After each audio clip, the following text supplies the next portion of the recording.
এই ভাইটি কমেন্ট করছে আমার ন আইডি ইউআইডি। তো যাই হোক ভাই, তোমার ইউআইডি তো আমি সার্চ দিয়ে দেখবো আর রিয়াকশন দিব। তো গাইস, তার আগে একটা কথা বলে রাখি, তোমরা যারা চ্যানেলটা সাবস্ক্রাইব করো না, অবশ্যই চ্যানেলটা সাবস্ক্রাইব করে ভিডিওতে লাইক দিবা। তো ভাইয়ের ইউআইডি কিন্তু আমি কপি করে নিয়েছিলাম, তো এখানে কিন্তু সার্চ দিয়ে দেখবো তার এমন কি আইডি ভাই, যেখানে আবার ন লেখছে।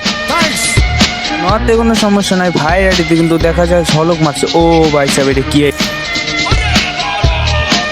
তো ভাই আইডি কিন্তু দেখতেই পাচ্ছ, ভাই আইডিতে কিন্তু মারাত্মক এনিমেশন নাই। ভাই আইডি কিন্তু 45 লেভেল 470 লাখ কিন্তু দেখতেই পাচ্ছ। ভাই কিন্তু বিয়ার র্যাঙ্কে 3বার হিরোইক আর সিএজ কিন্তু 4বার, সব মিলে কিন্তু ভাই আইডিটা অনেক জোশ। যে এখন ভাই কি কি গান দিয়ে খেলে, ও ভাই চাপ MP40 MP5 পিএমপি P90 এগুলা দিয়ে কিন্তু ভাই সবচেয়ে ভালো খেলে। কিন্তু ওয়ান শটের যে গানটা আছে ওইটা দিয়েও ভালো খেলে, সব মিলে কিন্তু ভাই আইডিটা অনেক জোশ। তো ভাই তুমি যদি ভিডিও দেখো অবশ্যই ভিডিওতে একটা কমেন্ট করবা। যারা এখনো চ্যানেলটা সাবস্ক্রাইব করো না, অবশ্যই চ্যানেলটা সাবস্ক্রাইব করে ভিডিওতে লাইক দেবা আর তোমাদের ইউআইডি কমেন্ট করবা গাইস।